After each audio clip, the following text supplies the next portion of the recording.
right, City Clerk, could you take the roll, please? Alderman Nguyen. Alderman Wilson. Alderman Ruth Simmons. Alderman Suffredin. Alderman Ravel. Alderman Rainey. Alderman Fleming. Alderman Fisk. And Alderman Braithwaite. All right. Well, welcome everybody to the Tuesday. We don't always have a Tuesday. To the Tuesday, January 21st, 2020 City Council meeting, our second City Council meeting of the year. We are missing several aldermen, but we do have quorum tonight. We have 5 aldermen here this evening. And this is a special City Council meeting. The focus on this evening's meeting is going to be around the area of housing. So those are the items that are on the agenda.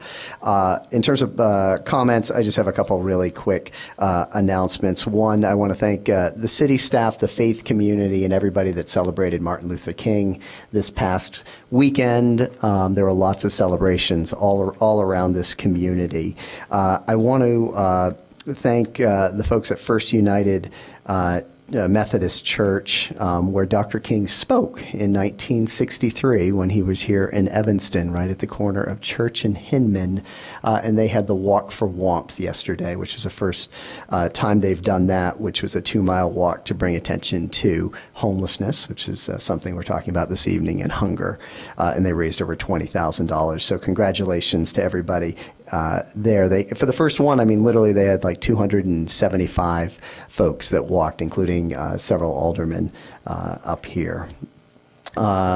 Lastly, we have an Evanstonian who is at Northwestern University who just got officially promoted today and will be leaving Evanston, and that's Jonathan Holloway, who's the provost of Northwestern, who just became the president of Rutgers University. So on July 1st, he'll be leaving to do that, and he's been a great partner with the city on many initiatives. So congratulations, Jonathan Holloway, or President, soon to be President Holloway.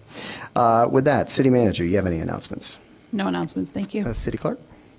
No announcements. Okay, we're going to now move to public comment. The clerk is just finalizing the list of folks that have signed up. We have several people that have signed up. We have a new system in place. It worked really well on our first meeting of the year, so I'm looking forward to it working just as well. And I think we're going to let you guys know how much time everybody has. But the general rule, as everyone I think knows, we have 45 minutes set aside for public comment. We need to get public comment done. We certainly want to hear everyone's concerns and perspectives when they come up, but we need to do it within the time so we're respectful of everybody else that wants to speak. So what do we got, Clerk Reed? Get 2 minutes and 10 seconds. All right. So we're going to set the limit timer for 2 minutes and 10 seconds for everybody. And then I will call off the names. I'll call them off three at a time. And so if you can just be ready after the last person finishes. The way the limit timer works, again, if this is your first time here since we've got this new system, is when you're speaking, you're going to see some lights up there. Green means you're good. Yellow means you got to wrap up really soon. Red means it's over. And we move to the next speaker. It worked really well last week, and I expect it to work well this week. So with that, I'm getting I got to get the list of everybody here. It's been emailed to me.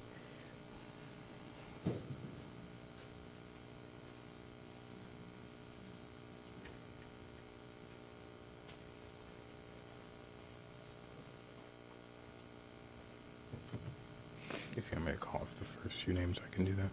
I'm pulling it up right now, I think.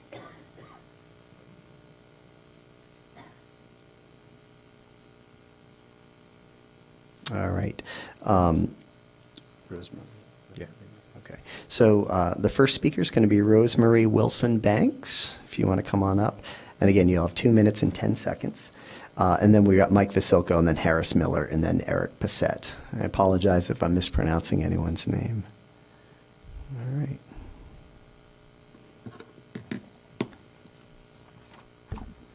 Good evening. My name is Rosemary Wilson Banks. I am a resident of Evanston 2nd Ward and an employee of Housing Opportunities for Women. With the special focus on affordable housing for tonight's council meeting, I wanted to take the opportunity to highlight Howe's new building at Pittner and Dempster. We are proud to offer 16 8 one-room and 8 two-bedrooms. units of brand-new affordable housing in Evanston. And as many of you know, the building also offers 16 parking spaces and an innovative lot designed to prevent flooding in the area. It also meets Enterprise Green Communities construction standards. As people move in over the next few months, we are grateful they will have access to such a resource-rich neighborhood, one that is close to transit, schools, stores, and other amenities. But most importantly, the building responds to a community need. The need for affordable housing has been rising steadily over the past decade, while the number of units are available has not. Only 1 in 4 of these those eligible for housing assistance actually receive it, and a mix of housing options, including affordable housing, is important to the economic vitality of every community. Howe has been a respected service provider for decades and has owned and managed housing developments for many years. We have a solid track record as well-maintained properties and good tenants, and we're committed to building communities that care about each other and their neighbors. And we know that it is true of Evanstonians as well, and that is why we are so happy to be a part of this community. Thank you. Thank you. Mike, come on up. And then Harris Miller, and then Eric Bissett, and then James Engelman. I'm speaking tonight on 2 issues. One, I'm speaking against the proposed amendment to public comment at P&D, specifically that a person needs to be invited to address P&D and that the person is restricted to what he or she can say. I guess the question is, what other First Amendment rights does this council want to deny its constituents? Well, we could talk about what happened last week at the EVI referendum hearing by the so-called unbiased electoral board, who came to that hearing with their taxpayer-paid-for attorney and came to that meeting with a predetermined decision against the referendum. The city attorney, paid for by the taxpayers, defended the objectors, argued against the referendum. The majority and their taxpayer-funded attorney ignored the law and ignored the Constitution. You've attempted, again, to eliminate citizen rights, which, as you know, will be challenged in court. The one thing I have to say, and I was struck by Alderman Rainey's comments at that hearing, that the EVI referendum isn't needed because anytime 25 or more citizens come to this council and say they are against something or for something, that's enough to sway the council to vote in favor of what the citizens asked for or demanded. That is just hypocritical, and Alderman Rainey, sitting there smirking, knows she's a hypocrite. Because I can't remember the last time any number of people came to this council, asked for something. You could talk about Harley Clark, you could talk about Robert Crown, you could talk about the 16 units, you could talk about Kevin Brown, you could talk about a number of things. This council doesn't listen to its citizens. The citizens, through the efforts of EVI and through other groups, a new group called Evanston United, are being formed because of your groups, because of this council's Thank you. ignorance towards its citizens. Thank you. Thank you, Mike. All right. Give us 1 second, Harris. We just want to make sure we got the timer right. All right.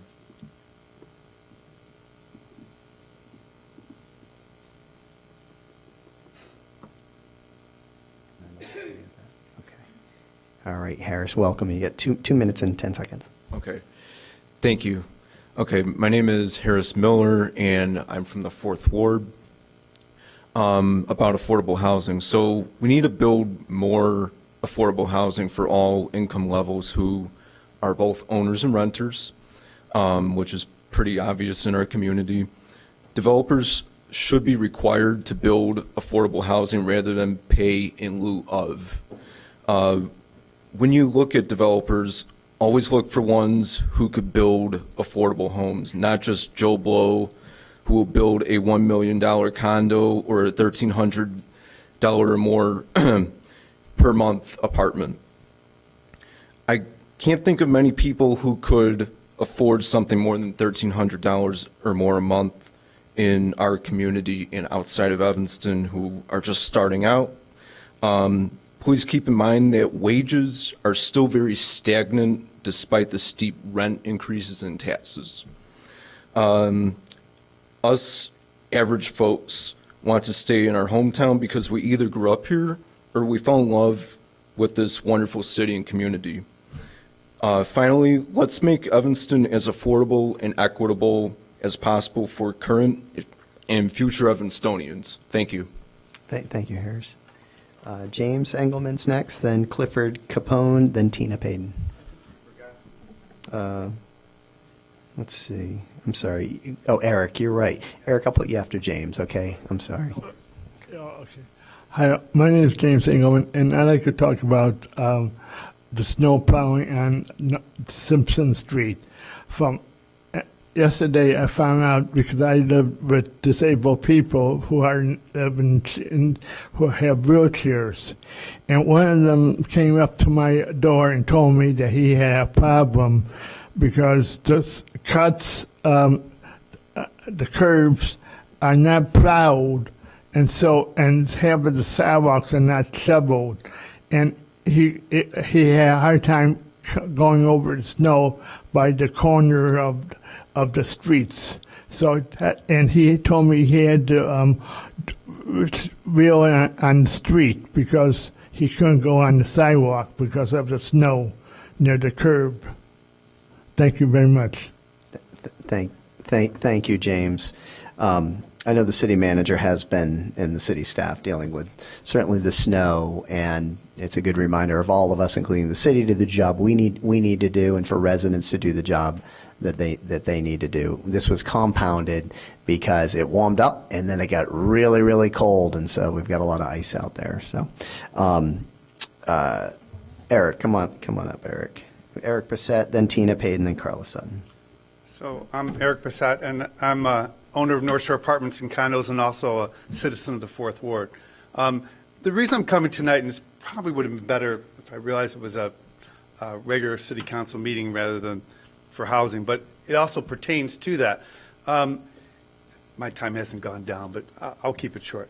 The other day I went to go park in downtown Evanston. As most people know, parking in downtown Evanston is now increased by quite a bit. I think it's $2 an hour now to park.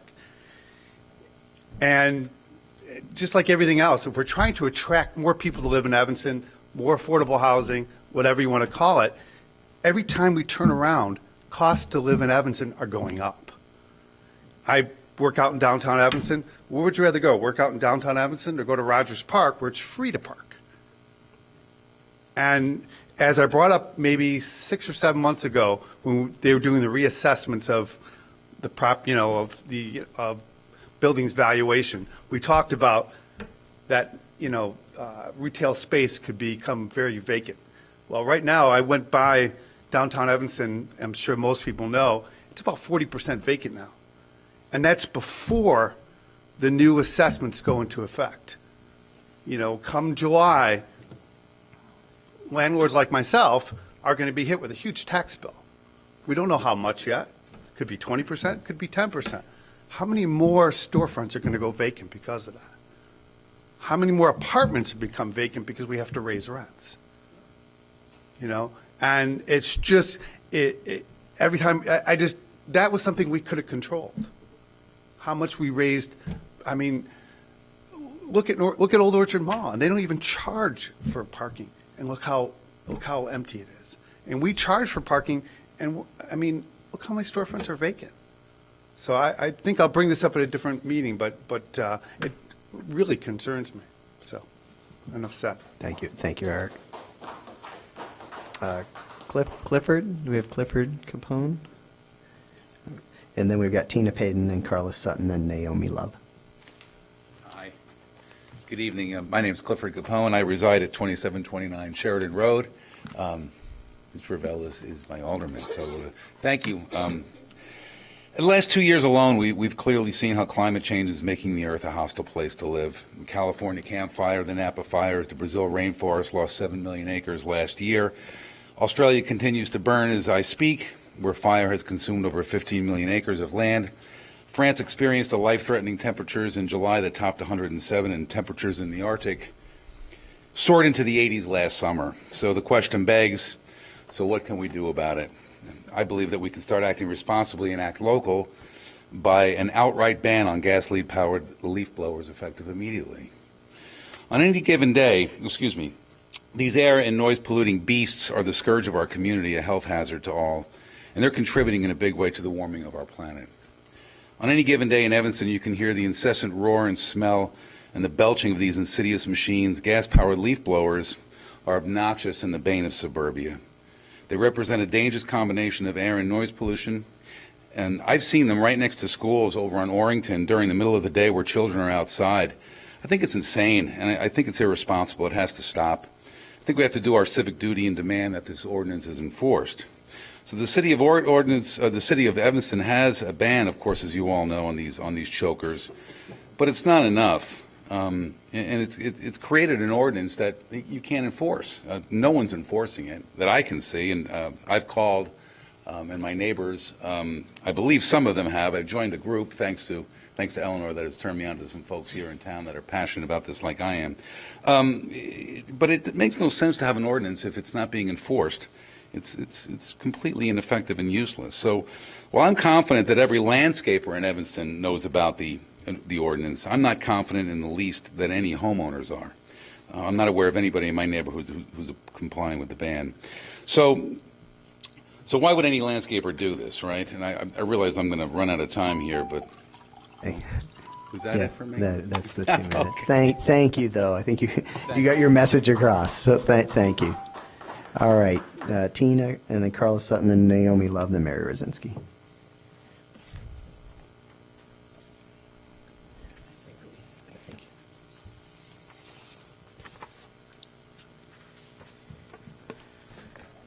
Good evening, everyone. Tina Payton, 1122 Emerson Street.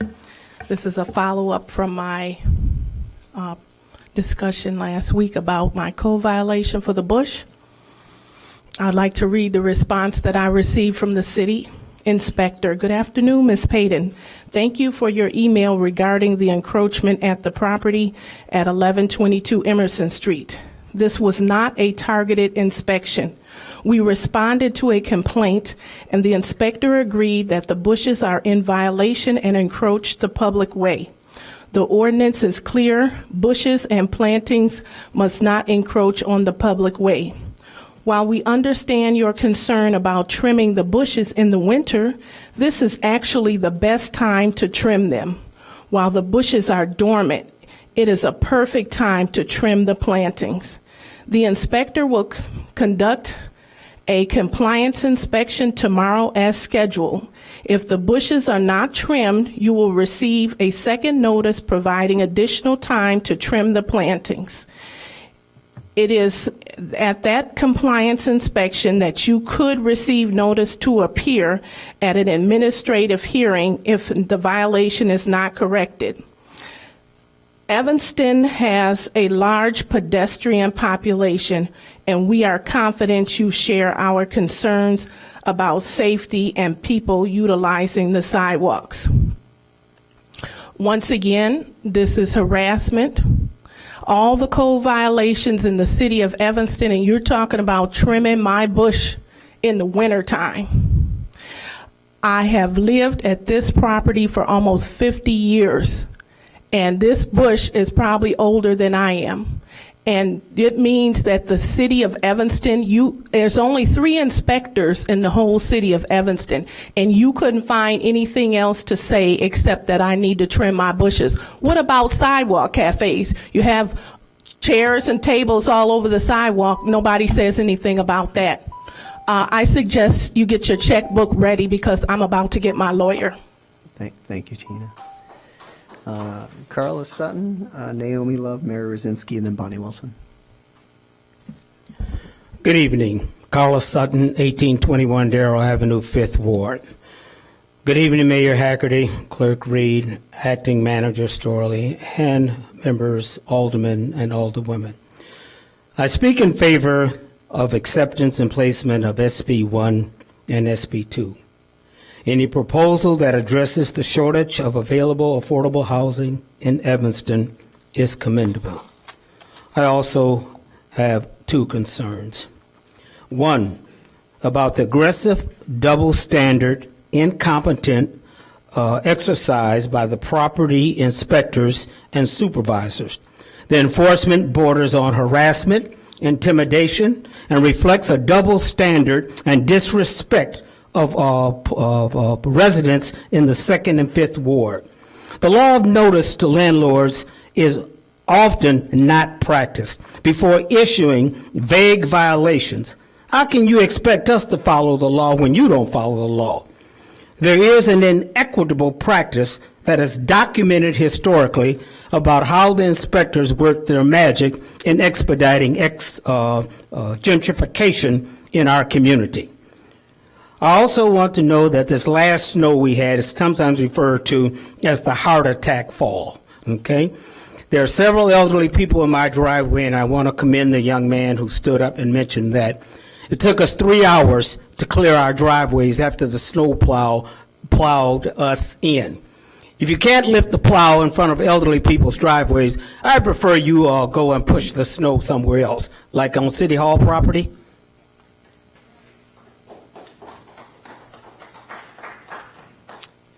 Next up, we've got Naomi Love, Mary Rosinski, Bonnie Wilson, and Doreen Price. Good evening. My name is Naomi Love. I have lived in Evanston since 2009 and have worked for District 65 as a social worker in a number of schools since 2009 as well. I'm here to speak in support of internal ADUs, which are currently not legal in Evanston. As a homeowner, I am finding it increasingly difficult to remain in Evanston due to high mortgage costs and taxes. As a social worker, I have heard numerous stories from families who are in need of and are struggling to find affordable housing options. Allowing homeowners the option of internal ADUs would benefit me as a homeowner to offset my mortgage and taxes and would provide an affordable housing option to a family who would benefit from a reasonable rent. It would also provide my husband and me with an option to stay in our home after our children have moved out. Staying on our block and in our neighborhood and community, which we are very connected to, matters to me now and will continue to as I age. Thank you. Thank you, Naomi. Mary, Bonnie Wilson, Doreen Price, then Robbie Marcus. Hi, Mary Rosinski. I've got a couple of things. One, regarding the affordable housing. I thought it was just so sad that we're going to maybe lose the Hampton Parkway condos, because that was actually 91 units of probably the most affordable for sale properties East Evanston, and it's going to convert to apartments, but probably will not be affordable. So those people will not be able to stay in their houses and keep their nest eggs that they had, and other young people who are kind of struggling to get into Evanston won't have an affordable place. That's the first thing. Second of all, I really think that it's time for Evanston to have a financial accountability. I think the numbers I've gotten over the last year on different projects that I've asked about are never documented correctly, and that's leaving a lot of problems with, do I believe in our budget? Do I believe that we're spending money correctly? I think numbers matter, and I think this city needs to look hard at them, and I think we need an independent audit for the city of Evanston. Finally, the meeting today, the Rules Committee, I was pleased to see that you're not going to be limiting public comment. I think most of the people are here at 7 o'clock for their meeting to start, and I don't think it's the public comment that's keeping us here till 12, but like last week, I think it was, or the week before, when so many people came in support of like Kevin Brown and other issues, we didn't even get started with the meeting till almost 9 o'clock. So I think we have to just keep respecting people's voice. So, and please, I encourage everyone to look at the electoral board video that's online with EVI, because that process was really not followed properly, and it was kind of disgraceful. Thank you. Thank you, Mary. Bonnie, and then Doreen Price, Robbie Marcus, and then Wynn Graham. Thank you, Mayor and Alderman. I'm Bonnie Wilson. I live in the 1st Ward, used to be the 3rd Ward, and I've lived in Evanston for 46 years. In the last 10 years, I've been involved in the following committees: Housing for All with the YWCA, the Age-Friendly Task Force Housing Committee, and I'm now a member of the Joining Forces for Affordable Housing and the Evanston Development Cooperative. I have been a realtor in Evanston for over 35 years. I know how important it is to maintain a thriving real estate market and help homeowners maintain the value of their homes. As the past township assessor, I always made sure taxpayers receive their proper exemptions. I personally understand that we must increase the supply of affordable housing in Evanston. Joining Forces believes that affordable housing is an equity issue and that residents who do not have housing they can afford, they have no hope of achieving equity in our community. We are pleased at the progress the city has made by strengthening the inclusionary zoning ordinance and allowing rentals of coach houses to non-family members. However, these actions do not by themselves create new affordability. The city has not been making the difficult decisions and choices that are needed to produce new affordable units. In June of 2016, Age-Friendly Task Force Housing Committee presented the city with the solutions to the affordable housing for seniors. Tonight, we are presenting the Sawgrass Market Assessment because no action was taken in 2016, and Margaret Gergen will be presenting that assessment. We believe that there are other actions coming up that will provide you the opportunity to make the choice for affordable housing. We ask that each of you, as aldermen, make a commitment to choose affordable housing for this year, 2020. Thank you. Thank you, Bonnie. We got Doreen Price, Robbie Marcus, and then Wynn Graham. Margaret, did you sign up? I didn't see your name on here. Or are you speaking later? Okay, excuse me. Hi. Okay. Doreen Price, 7th Ward, speaking in a holistic way about what everyone said before and after me, and the discussions on the agenda as well as off. So I'm covered. It's scary to think our city can justify limiting issues and discussions even further. This is before I found out of what the Rules Committee said, but still, it's the effect. So we define more conditions on what residents have or want to say or read as public record. What replaces honest discussions of an alderman to constituents representing city government? Will these actions avoid litigation, promote more in the absence of self-correction? How much damage of bad policy could have been avoided with transparency, wisdom, openness, and unity with our 5th Ward? Such a future-forward model of sustainable prosperity was well recognized outside the Midwest, and yes, especially now. It's imperative that our city manager search to find leadership with that vision, heart, and accomplishment in sustainable, inclusive priority. And we're worried about travel when community engagement is proven key to success. We deserve a city manager who not only calls Evanston home, but commits to the historical mandate to preserve home ownership, wealth, and the opportunity for social economic renewal. Social economic racial reset is certainly mandated by Evanston's proclamation, especially the centrality of home ownership. We need to slow down, think more, and make plans with changes that will excite and engage more residents living and working here, not one less. I also quote Davis. DeVos yesterday was reported as talking about a search for meaning with capitalism in crisis. And it basically draws attention to the fact that the system is definitely broken. Last year they said it was, but this time they enforced it in terms of a moral imperative to think about social causes as part of the solution. And this is where Evanston can lead, and we tend to get cold feet. Thank you, Doreen. Thank you. Robbie? And then we got Wynn Graham, then Tony Ray, then Patty Capuche. All right. Good evening to members of City Council, City staff, our mayor, and our residents. My name is Robinson or Robbie Marcus. I'm a resident of the 3rd Ward and the vice president of the Evanston Development Cooperative. First, I want to take this evening to thank our City Council, our staff, and our residents for our work on the issue of affordable housing in the last few years.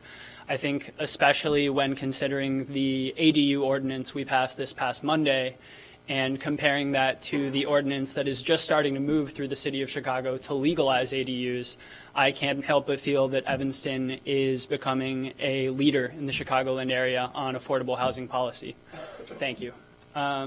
Second, I aim to speak specifically on item SP3, the affordable ADU permit waiver. Though we appreciate Alderman Fleming's referral and see no negative effects of this policy, we also agree with our hardworking city staff that there are other ways to address the time-sensitive issue of affordable housing. Specifically, EDC has been asked by dozens of homeowners if they can convert their basement, their attic, or an unused living space in their home into an attached ADU, and the answer is currently no, based on our current city zoning code. Given that the building permit fee waiver in SP3 is based on city staff's memo roughly $2,500, and the difference in the cost of construction between a detached ADU and an attached ADU is substantially greater in terms of decreasing that cost of construction, I would respectfully ask council to ask staff to explore the legalization of attached accessory dwelling units, to allow more homeowners to say yes in my backyard, to add gentle density to our neighborhoods, and to add much needed homes to our community. Thank you. Thank you, Robbie. Wynn, then Tony Ray, then Patty Capuche, then Jen Fuhr Crystal. Can I ask a favor of the speakers from with connections? Can you state the ward that you live in? Just, you don't have to, but No. if you prefer. Yeah, I will. Okay. I'm Lynn Graham, and I live in the 6th Ward. I'm now at an age that I watch my friends make decisions about how they will spend the rest of their lives. Most have lived here many years, raised their kids in our schools, and now some must move away because they cannot afford to stay or find appropriate housing. On behalf of joining forces, I ask the City Council to choose affordable housing this year. Tonight you will hear about a market study initiated and funded through the work of the Age-Friendly Evanston Task Force. The study shows an urgent need for affordable housing for seniors, both assisted living units and independent living units. The action requested of you tonight is to accept the market study and place it on file. We ask that you choose to do more, that instead you ask that actions resulting from the study be included in the city's new affordable housing plan and that you support their implementation. We ask you to choose affordable housing. Great. Thank you, Wynn. Tony, then Patty Capuche, then Jen Fuhr Crystal, then Kristen White. My name is Tony Ray. I live in the 4th Ward, and I'm a member of Interfaith Action of Evanston, which is a member of Joining Forces. On behalf of Joining Forces, I ask you to choose affordable housing starting tonight. On the agenda is approval of funding for and development of an addition to the CJE Senior Life Building. Joining Forces is in full support of this proposal, which will provide the greatest boost to affordability in Evanston in recent history. Some people are concerned about the size of the building. However, Joining Forces supports well-planned increased density that results in affordable units. We urge council members to choose affordable housing tonight and to support the CJE development. Thank you. Thank you, Tony. Patty? And then we've got Jen Fuhr Crystal, then Kristen White, then Ayanna Brown. Good evening. Thank you, Mayor and members of the council. My name is Patty Capuche, and I'm the Executive Director of Impact Behavioral Health Partners, a member organization of Joining Forces. Impact provides permanent supportive housing, behavioral health care, employment, and nursing services for folks living with mental illness.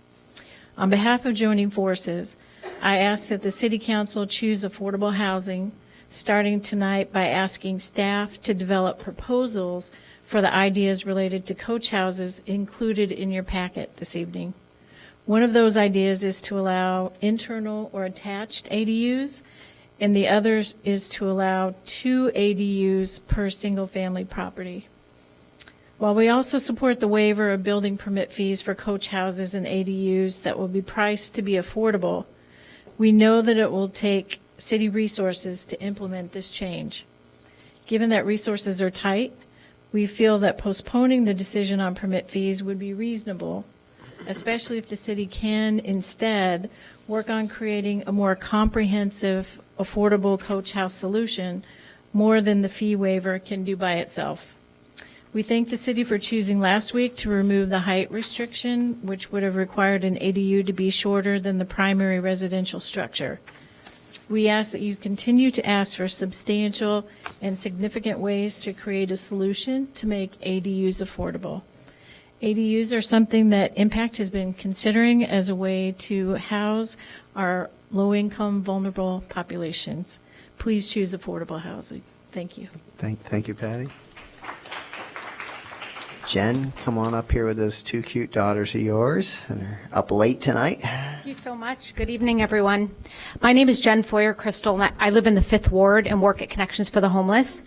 I'm also one of the people who has benefited from affordable housing in Evanston, since I live in one of the Live Evanston President Barack Obama Neighborhood Stabilization Program houses, and we've been there for 7.5 years. It's been a real blessing to our family. So far, you have heard of choices you can make tonight to support affordable housing. Now we would like to ask you to make some choices that can result in real systems change this year. On behalf of Joining Forces, I would like to ask the City Council to choose affordable housing by seeking new sources of revenue to fill the Affordable Trust Fund, the Affordable Housing Fund. There's already a proposal being put forth related to the increase in the real estate transfer tax, specifically to allocate the new revenue to the Affordable Housing Fund. We would like to suggest that all revenue from the real estate transfer tax be allocated to the Affordable Housing Fund. However, this is not enough. We need a game changer. We are hoping that Affordable Housing Plan Steering Committee will be suggesting new sources of revenue, and Joining Forces is working on ideas as well. We ask that you join us in this exploration and that you commit to taking bold action related to revenue. We ask you to choose affordable housing. Thank you. Thank you, Jen. All right, Kristen, you're up. Then Ayanna Brown, then Keith Banks, and then Sarah Vanderwicken. Good evening. My name is Kristen White. I'm a 17-year resident of Evanston, and I currently live at 1611 Thelen Court in the 2nd Ward. I work at Evanston, or at YWCA Evanston North Shore as the Chief Operating Officer, and we are a member, organizational member of Joining Forces for Affordable Housing. YWCA cares about affordable housing because our mission is to eliminate racism and empower women. Access to affordable housing is both a race and gender equity issue.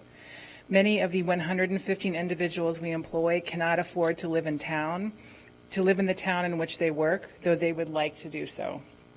Many of the clients we serve in our domestic violence and economic advancement programs struggle to find housing in Evanston. I cannot tell you the number of times we have helped a survivor of abuse secure a job in Evanston, only for them to leave a few weeks or months later because they cannot afford to live in proximity to their new employment. This impacts our clients, it impacts our organization as an employer, and it impacts other employers throughout Evanston. Affordable housing is a moral issue, a justice issue, and also a pragmatic issue. On behalf of Joining Forces, I would like to ask the City of Evanston to choose affordable housing this year. Affordable housing is a matter of equity, and it is not a coincidence that the Reparations Subcommittee will likely be proposing housing affordability programs as one use of the Reparations Fund. At the same time, the Affordable Housing Plan Steering Committee will be preparing recommendations on how the Affordable Housing Fund should be used. We believe that the Affordable Housing Fund and the Reparations Fund can and should leverage each other to have the greatest possible combined impact. We therefore ask the City Council in their oversight of these committees to ask them to create a process for working together, one that respects the goals and processes of both committees while ensuring that their goals can be achieved. We ask as well that other city committees and commissions have input in the plans of both committees and that the city proactively choose to remove silos that fragment affordable housing efforts. We ask you tonight to choose affordable housing. Thank you. Thank you, Kristen. Ayanna, and then Keith Banks, Sarah Vanderwicken, and then Larry Donahue. Hi, Ayanna Brown couldn't make it tonight. She's working at the Interfaith Action overnight shelter, so I'm going to read her statement on her behalf. My name is Dinah Yantrans, and I'm a resident of the 9th Ward. My name is Ayanna Brown, and I live in the 8th Ward. As a renter in Evanston, I currently pay about 60% of my income on housing. At Connections, we look for better than that for our clients, and we are not finding it in Evanston. On behalf of Joining Forces, I ask you to choose affordable housing this year by revising the city's zoning to make more affordable housing more likely in every ward. We are interested in eliminating zoning that only allows for single-family homes. All of Evanston's neighborhoods should be able to include coach houses and 2 and 3 flats. We ask that this year you conduct a review to eliminate any zoning that inhibits development of affordable housing and include measures that will incentivize new affordability. We ask that you choose affordable housing. Thank you. Keith Banks, I've got Keith Banks and then Sarah Vanderwick and then Larry Donahue. Good evening, Honorable Mayor, City Manager, City Clerk, and council members. My name is Keith Banks. I've been a 25-year Second Ward resident and homeowner in Evanston.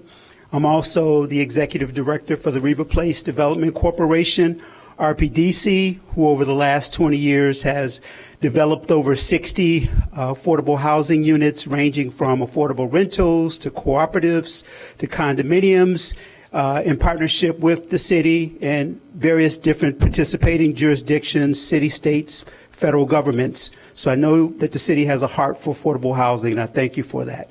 RPDC is an organizational member of Joining Forces for Affordable Housing, and we would like to ask the city of Evanston to choose affordable housing this year by embracing increased density as a way to strengthen the community. When it is well planned, placed, and designed, density not only increases affordability, but it is good for the environment. It reduces vehicle use and promotes community building. And density does not mean high rises. It means compact housing, creative repurposing of existing homes and other buildings. The character of Evanston right now includes segregation and housing poverty. We need to change the character of Evanston to eliminate these problems and housing poverty. We need to eliminate these problems, and by using density as a strategic tool, we can do this without damaging the parts of our character that people talk about wanting to preserve. Please do not consider density to be a dirty word, but rather a good tool to increase units, which will increase more affordable housing units. So please choose affordable housing first in 2020. Thank you. Thank you, Keith. Sarah, Larry Donahue, then Drina Nicola, and then Abigail Stone. Hi, I'm Sarah Vanderwicken. I'm a resident of the First Ward, and I'm an individual member of Joining Forces, and also I represent the Unitarian Church on Joining Forces, which is itself a member. On behalf of Joining Forces, I'd like to ask the city to choose affordable housing by moving forward promptly on the first of several opportunities we will mention tonight. Actually, it's not the first at this point. One of these is the mixed-income senior building proposed at 1900 Sherman Avenue by the Housing Authority of Cook County. The market study that Wynn Graham mentioned earlier describes a great need for both independent living and assisted living units for seniors.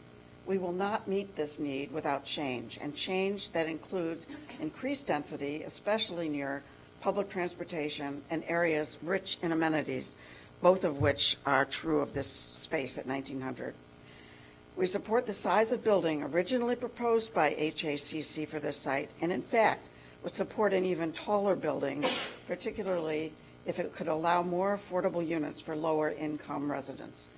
We ask that you choose affordable housing this year by accelerating the process for this building and taking advantage of the Housing Authority's proposal. Please choose affordable housing. Thank you, Sarah. Larry Donahue, Drina Nicola, Abigail Stone, and Sue Lullaby. Hello, everyone. My name is Larry Donahue. I live in the 3rd Ward, and I'm a member of Joining Forces for Affordable Housing. On behalf of Joining Forces, I'd like to ask the city to choose affordable housing this year by moving forward with an affordable housing development on the city-owned parking lot on South Boulevard. I am pleased that the city has chosen to consider affordable housing for this site rather than high-end housing or other purposes. And I support this initiative despite the fact that my wife and I rent 2 parking spaces in this lot. My understanding is that while the city has an RFP already developed, progress is on hold because of concerns some neighbors have. And I urge the city to conscientiously and compassionately address these issues, but also quickly address those issues. And if staffing resources are an issue, I ask that this initiative be given a higher priority. Affordable housing is an urgent need for close to half of Evanston's residents, and I ask that you choose affordable housing and take action. Thank you. Thank you, Larry. Drina, then Abigail Stone, Sue Lullabach, then Margaret Nelson. Good evening. My name is Drina Nicola. I'm a resident of the 9th Ward. I'm a small business owner here in Evanston that works with seniors and housing. And I sat on the Housing Committee of the Task Force for Age-Friendly Evanston. On behalf of Joining Forces, I would like to ask the city to choose affordable housing this year by developing a concept for the city-owned library parking lot that includes a significant number of affordable units and by issuing an RFP to suitable developers. We believe that this should be a city-initiated project that's driven by city priorities, and that the RFP reflect the city's choice to create more affordability over luxury units and single-use office buildings. Affordability is particularly important at this site, which is an area rich with amenities close to public transit and full of cultural and social resources. While the city does not have an updated comprehensive plan or downtown plan, it does have affordable housing as a priority. The developments we are mentioning tonight all support that priority. Please choose affordable housing. Thank you, Drina. Sue, then Margaret Nelson, then Doug Sharp, and then Ellie Harnan is the last speaker tonight. My name is Abigail Aziza Stone. I'm on the board of directors at Connections for the Homeless here in Evanston. I am a former resident dedicated to serving here in this community that I love. I previously resided in the 1700 block of Darrell, near Darrell and Church Street, almost across from the lot of Mount Pisgah Church. On behalf of Joining Forces, I would like to ask the city to choose affordable housing this year. We thank you for participating in the recent meeting to hear the preliminary plans for the development presented by Mount Pisgah Ministry Church, a partnership between a church and the municipality to create a significant addition of affordable housing is a creative and exciting strategy that we support. We encourage the city to move forward expeditiously with issuing its RFP for use of the vacant lot and for considering the possibility of collaboration with the church as a pilot that can serve as a model for other such developments. We also encourage the city and all developers who apply to look for ways to make the rents in this building affordable for low and even very low income residents. The lack of such housing is a critical gap in our infrastructure, and we ask you to begin to develop a solution this year. Please choose affordable housing. Thank you. Thank you, Abigail. Sue, then Margaret Nelson, then Doug Sharp. Good evening. My name is Sue Lulbach. I work at Connections for the Homeless, and I'm the coordinator for Joining Forces for Affordable Housing. On behalf of Joining Forces, I ask that this year the City Council make the decisions, find the funding, pass the laws, and make the choices to create more affordable housing.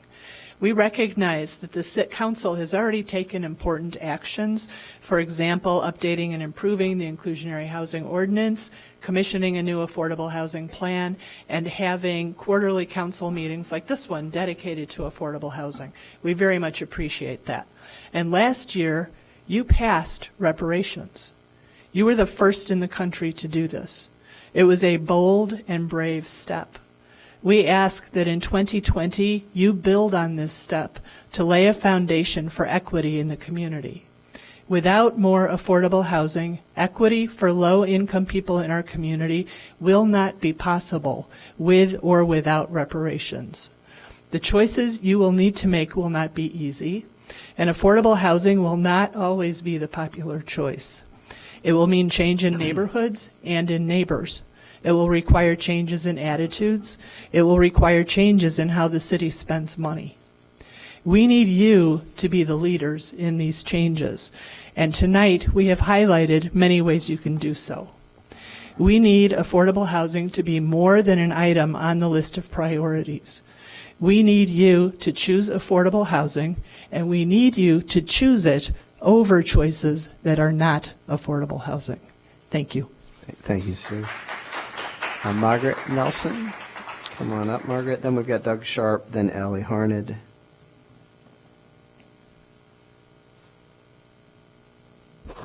Two and a half verses of a song by Marty Hagan that seem to apply to this. My name is Margaret Nelson. I am from the 5th Ward.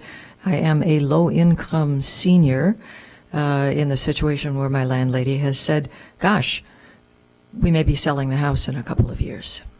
I'm a renter now, so. Let us build a house where love can dwell, and all may safely live. A place where saints and children tell how hearts learn to forgive. Built of hopes and dreams and visions from all the human race. Here with peaceful hearts may we end divisions. All are welcome, all are welcome, all are welcome in this place. Let us build a house where all are loved, their songs and stories heard, and taught and treasured, kept and known as words within one word, where the outcast and the stranger bear the image of God's face. Let us put an end to fear and danger. All are welcome, all are welcome, all are welcome in this place. Built of tears and sighs and laughter, songs of hope and prayers of grace. May this house resound from floor to rafter. All are welcome, all are welcome, all are welcome in this place. Thank you, Margaret. Doug, I don't know if I'd want to follow that, honestly. So we've got Doug Sharp, Allie Harned. There were two others that I missed, Darlene Cannon and then Ray Friedman. That's it. That was very much a hard act to follow, and Margaret, that was wonderful. Thank you. My name is Doug Sharp. I'm a member I live in the 9th Ward. I'm a member of Reclaim Evanston, and we applaud the work of City Council and the city staff in keeping affordable housing on the agenda. We also want to applaud the work of Joining Forces for Affordable Housing. They were our ally in working last year to do a series of community meetings, and we certainly support the work they're doing, and they're calling on City Council to choose affordable housing. We supported the increase in fees from the IHO in 2018, the Inclusionary Housing Ordinance, but we felt the fees could have been gone higher. But another source of funding that has been overlooked is the real estate transfer tax that was mentioned earlier tonight that was increased in 2018. We supported making that tax progressive, but feel that half of the increase should have gone to affordable housing. I see that staff has asked council in their summary on affordable housing tonight for a direction on that proposal and its work. I hope this year we see our proposal be passed by council. I also want to invite council and the public to a community forum, different subject, on public safety. The People's Lobby, Reclaim Evanston, and Opal are co-sponsoring a public forum and conversation on what makes a community safe. We are inviting you to reimagine community safety to move beyond a reliance on police and prosecution and towards community with resources for its most vulnerable residents. The council is made up of Cook County State's Attorney Kim Fox, Evanston Alderman Cicely Fleming, and Evanston Youth and Young Adult Program Coordinator Nathan Norman. It'll be January 30th at 7 o'clock, and it's at St. Nicholas Catholic Church, Oldershaw Hall. Thank you. Thank you, Doug. Allie Harned, Darlene Cannon, and then Ray Friedman. Oh, it has a little timer. Like the numbers go down. Fancy. I'll keep my eye on that. Good evening, honorable everybody. I'm Allie Harned from the 2nd Ward. I have a lot of feelings I could express right now about what transpired last week at the electoral board, but the strongest feeling I have is extreme disappointment. I am seriously disappointed in the injustice that happened at the electoral board. I went into the hearing optimistic and confident that we would have a fair hearing and that a fair decision would be reached. However, as the evening transpired, it became more and more evident how unfair the outcome was going to be, and it became quite clear, to my surprise, how very afraid the elected officials are of the people of Evanston having more power. What are you so afraid of? I encourage everyone in the city of Evanston to watch the video of the electoral board hearing from last week. It is now up on YouTube and it is on Dan Coyne's Facebook page. Please like and follow Evanston Voter Initiative on Facebook and check out our website at www.evanstonvoterinitiative.org. When you view the video, you will see that a hardworking group of Evanston residents pounded the pavement for months, talking to thousands and thousands of voters, collecting 3,871 signatures to put a referendum on the March ballot, only to be thrown off the ballot by a group of 3 people who claimed that their status as residents and voters in Evanston was more important than the 3,871 resident voter signers of the petition and the 49,933 voters of Evanston. You will see a mayor using dog whistle tactics to incite fear about an initiative process, making political arguments in what was supposed to be an impartial hearing. You will see an alderman who doesn't like to be named try to throw us off the ballot before our argument had even started to be heard. You will see the attorney hired by the city, paid for by us taxpayers at a rate of $225 per hour, making the case for the objectors. The mayor asked the objectors if they consulted with an election attorney, and they had not. They did not need to hire an election attorney because the city hired one for them, and we paid for it. You'll see the former governor of Illinois who knows the Illinois Constitution inside and out, who has a tattered copy of the Illinois Constitution on his person at all times, arguing about why this referendum was constitutionally allowed, only to be disrespected by the mayor and the city-hired taxpayer-funded attorney in their incorrect arguments. You will see that the city-hired taxpayer-funded attorney had pre-written the decisions before the hearing even began, and though it was claimed that decisions were written representing all possible outcomes, it was stated by a person who viewed those documents felt they were very unfair, that the arguments in favor of what would have been for voters' rights were not fleshed out. It's red. I'm very disappointed, and for the record, the people of the Evanston Voter Initiative are in favor of expanding affordable housing, and the Evanston Voter Initiative could help with that. Thank you. Darlene, and then Ray Friedman. Good evening, Darlene Cannon, 2nd Ward.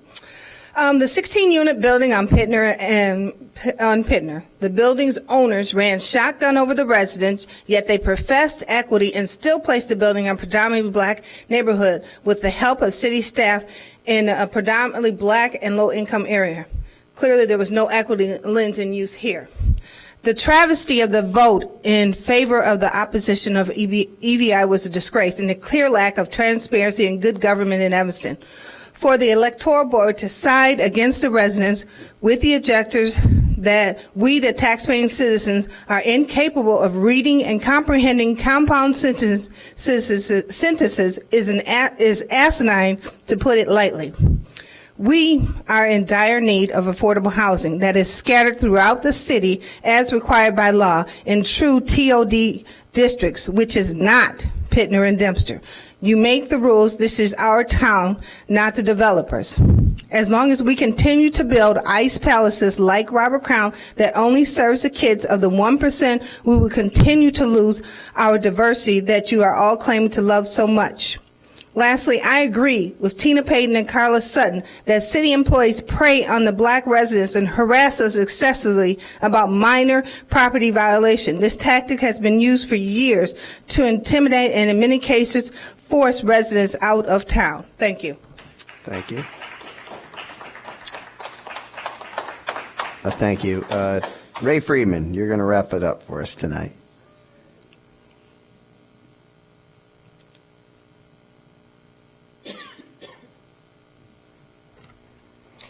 Good evening, everyone. Ray Friedman, 2nd Ward. First, I want to say thank you to Allie Harned. I agree with her 100%. Pat Quinn did an excellent job, and we really worked hard to put EVI on the ballot, which we're planning to do for March 17th. Secondly, we've always been in favor of affordable housing, always. I understand it's been an issue for years, as long as Robert Crown, 10 years, 15 years. They interviewed us at 1305 Pittner, and I think it was Northwestern who interviewed us and said that we've lost something like 3,500 affordable housing units in the past 10 years.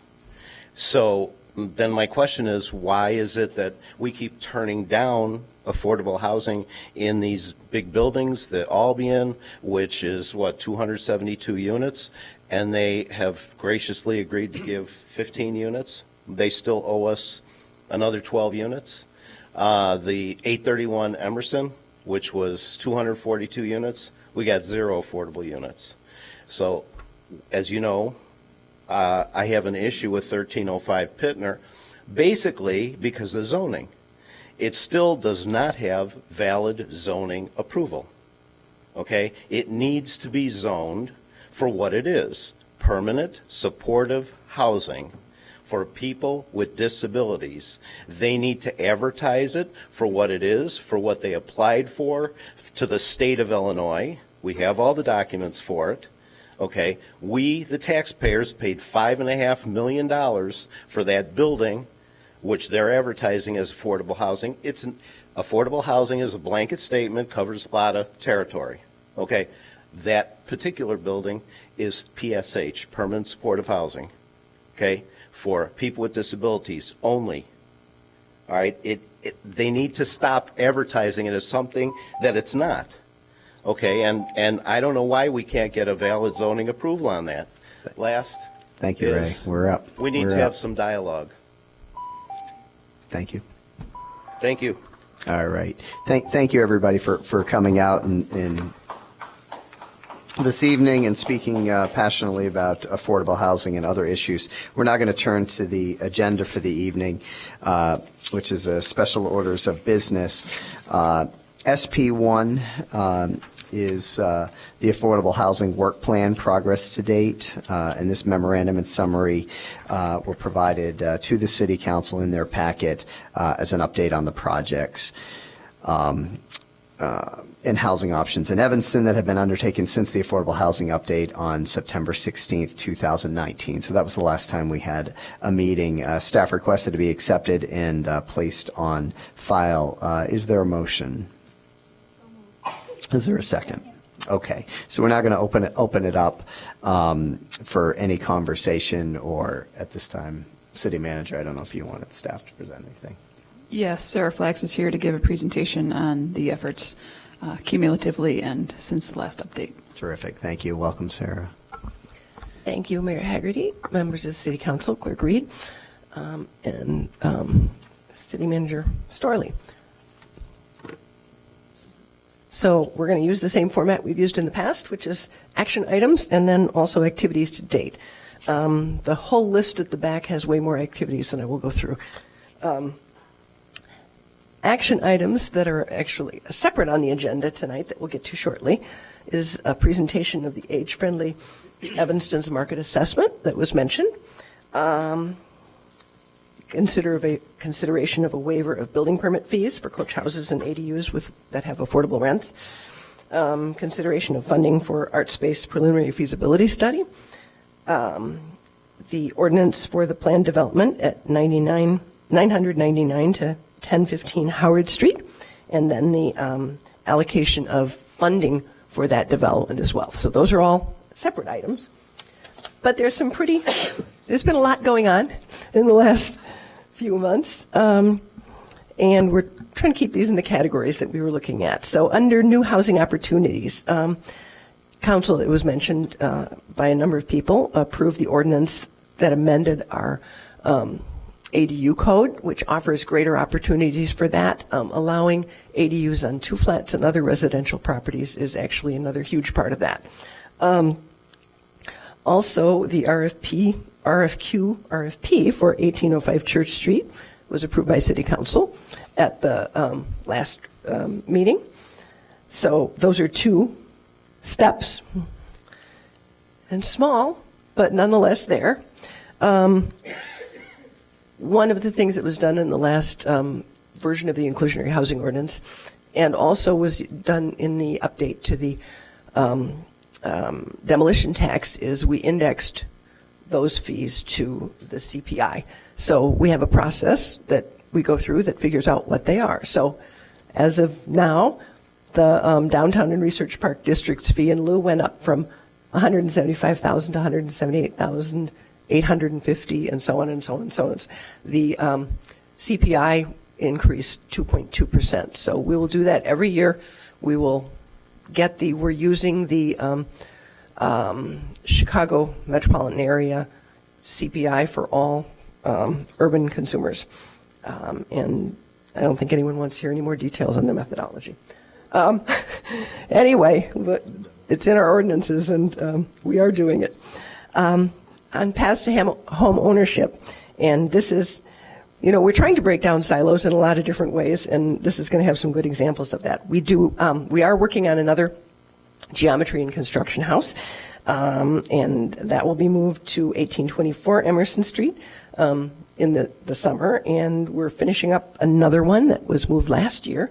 But Council also approved a financial wellness program that was actually done, brought forward by our economic development group, that is in working with the First Northern Credit Union, which really will help prepare a lot of our residents for home ownership as well as other economic opportunity that is critical to them. So I wanted to make note of that. We continue to work on the massive and rather slow-moving assessment of fair housing that is being done for the entire Cook County region. And a number of staff from all the different entitlement communities and public housing authorities are working on that, along with Enterprise. And Connections for the Homeless has been conducting community input sessions as part of the outreach. They're a recipient of some of the grants that's being done community-wide. And in theory, we'll have it all done by the end of July. It is an important effort, and it is slow-moving, but one of the things about it, it is the largest single combined assessment of fair housing that's been taken on in the United States. But an important thing about it is then we don't look at individual municipalities by municipality. We really look at the housing issues that are regional, which are important.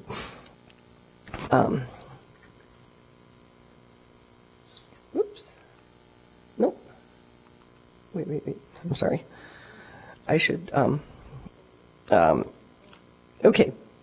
Affordable Housing Plan Steering Committee is also hard at work with its community outreach, and our committee members and our consultants have already interviewed about 125 people in both individual interviews and small groups, and we're finishing those up. We're also going to launch a online survey to reach even more people, and we'll have a community workshop that is scheduled for March 5th. We'll get you more information on that, at which we'll both share the information that we've gotten from input so far and engage more people in going through the same exercises about what kind of housing options look and feel right for Evanston, to get the broad community input that can help formulate our plan. There's this other thing going on, the National League of Cities, the Cities of Opportunity. And I just want to touch on this real briefly, because one of the things I've heard a lot is how can we break down silos and how can we bring things together more effectively? And a very small group of us are working on this, and the National Leagues of Cities, Cities of Opportunity, is really focused on creating holistic frameworks to advance health and well-being for cities and residents, working across all silos and all this, and all the different barriers that we frequently put up in our own structures to doing that. Now, we started with a relatively focused, a very focused project of looking at how ADUs can help provide equity and affordable housing for the Fifth Ward. And one of the things in our exploration working with the National League of Cities team has been a recommendation that we consider broadening that, because we have a platform that really could work very effectively to approach all of our equity and issues, looking, because every single area has different issues. We can look at it both geographically and holistically. And also, it would allow us to weave into the housing part, which is what we were very focused on, with the social services reorganization that the city is also undertaking. So Johanna and Ike and I would like to talk about that a little further and see how we might bring a more specific recommendation. But I do think that it really is a potential platform for making a plan that would make Evanston the most livable city for all its residents. And I think it's really exciting to have the kind of technical assistance we're getting from, excuse me, from the National League of Cities that could maybe help us get there. And then I got to add one thing on that isn't completely housing, but is important to housing, because it's important to all of us and it's important to our funding and our representation. And that is the 2020 census. The excuse me, the advertising campaign is breaking today that Y&R is doing on the census overall. They're doing the first census counts actually up in Alaska, because they have to get out there and count people before the thaw comes in and they can't find them. We thought we had problems with snow and ice. But there's a lot otherwise that's going on. Excuse me. In the 2010 census, we had 73% response or better in all of our census tracts, which is pretty good. But we have found that we can't be complacent, because there are a lot of changes going on in the current census, and there are a lot of things that are making people less likely to respond. And this map is based on the Census Bureau's projections based on demographics and information they have about what kind of under response we could have. We have one census tract that they are predicting we could have a 30 to 49.1% under response, which is pretty scary. And then we have 4 more census tracts that they're saying could get a 25 to 29.9% under response. Well, I'm certainly hoping we won't get any of them anywhere near that bad. The Complete Count Committee is working, and you're going to see a lot more activity from us in the near future. There's some key messages, and one of the things that we've really found out is an awful lot of people don't even know why the census exists other than to count people. They don't understand the relationship to representation, and they don't understand the relationship to funding. And that this affects everything. And there are some things that we have found out that nobody bothered to tell us before. There's a lot of concern about giving personal information. In the law, the census cannot release any personal identifiable information for 72 years. Now, that's not going to allay the fears of everybody, but one of the things we're working to do is build a group of census advocates, is what we're calling them, who will actually bring messages to different communities that have different issues or concerns and help convince them that this is something they got to do. We need to make sure that everybody understands everybody in your unit gets counted, no matter if they're on the lease or anything like that or not, and they can't tell the city. I mean, these are the types of things that people are justifiably concerned about. So we'll be focusing different messages by different groups. Okay, the advertising campaign is breaking. We're working with a lot of community partners, and we'll expand that. One of the things we want is for our nonprofits and everybody to talk about how the census matters to what they are able to do in their community. You know, for schools, for example, it's Title I, funding for low-income students. It's all kinds of different things. We just need to make people more aware. There are a lot of interesting public service announcements and things that are being done and have been developed that you'll probably be seeing before council meetings and stuff like that if we get that going. And we're going to just start getting more and more people talking about the census. I know it's not the sexiest thing, but it is important. And we did get a small grant from the state of $25,000 that's going to help fund this, and most of that will be used for people who are working and getting the information out and for flyers and things like that, most of which we don't think we'll have to produce. We can use existing ones that the census really has done a lot of good stuff. Professor Dan Lewis has a class, and he is going to make sure that those the students housed off campus will get counted. The ones on campus are pretty well counted through the group quarters thing. Anyway, a lot of stuff there. It's a very different process this year. You're going to get a mailing at your address, and it's going to ask you to go online and fill out the census. Well, one of the things that creates is problems for people who don't have broadband or are uncomfortable using that. We're going to have our libraries and our community centers staffed to help people. We're going to put together dates and times that people can go and get help.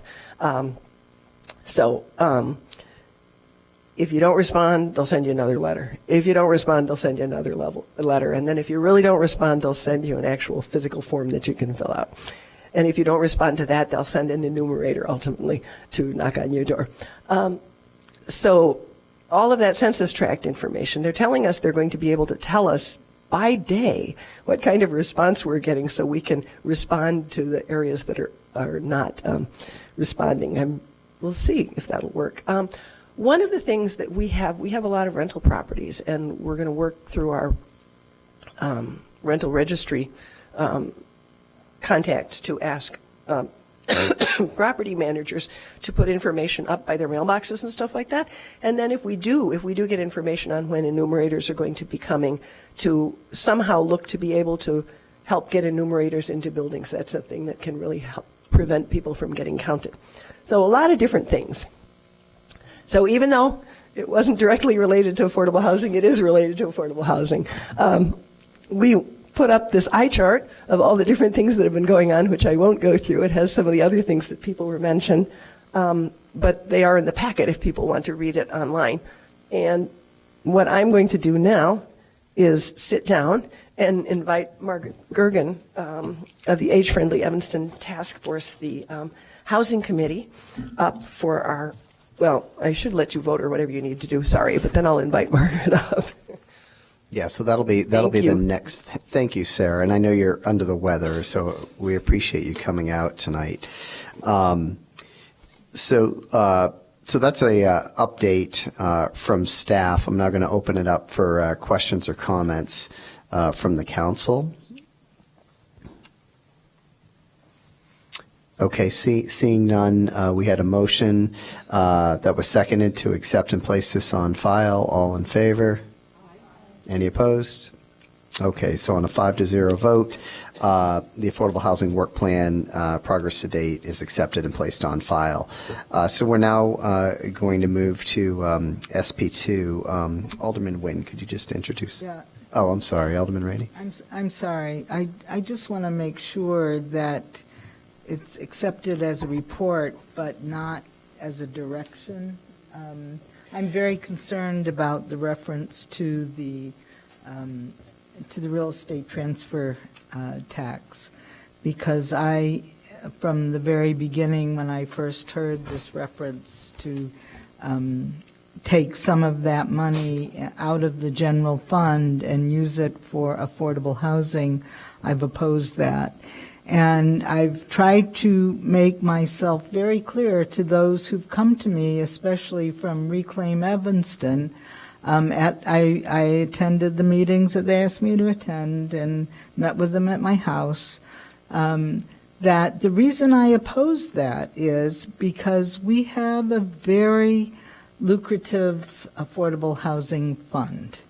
And, somebody stood up at the microphone tonight and said, we got nothing out of 831 Emerson. We got $2 million out of 831 Emerson. And you can do a whole lot more with $2 million for affordable housing than you can do with, 5 or 6 units. I oppose it for the following reasons. I am one of the aldermen on the city council that did not vote to raise the sales tax in this town. The sales tax is a very regressive tax. We start skimming off money out of the real estate transfer tax fund and other funds of that kind, and you're going to start raising the sales tax and other taxes. Those kinds of things, parking taxes, not parking fines, but parking taxes, raising the water, raising this, raising that, those are all regressive taxes. Who do they hurt most? People who need affordable housing. You've got to think beyond taking money out of the real estate transfer tax fund. That affects, pension fund, all those kinds of things are very, very regressive. Now, many people who need affordable housing, of course, don't itemize their taxes. So they're not paying real estate taxes. But they are paying all the regressive taxes. They are regressive taxes. You start taking away that money and we start dipping into the general fund. That's where the services are. The cops are paid, human services are paid there. We pay our city employees out of there. We pay the fire department out of there. Big mistake. To understand how public funds are, how revenue is collected and how expenses are made, it takes a few years to get on top of that. But you're going to affect the very people you're trying to help. You take it from one pot, you put it in another, you got to fill the pot up that you just took it from. When you start talking about the cannabis tax, nobody's using that. The reparations people have already started talking, and Carlos Sutton knows well that we are talking about housing. That's the number one thing we're talking about in reparations. But to take from something that's already been assigned and that's already helping people who need affordable housing, it really isn't a thoughtful thing to do. So while it might sound sexy and it might sound easy, it's not smart. And I'm just warning you that what you take from that pot has to be restored.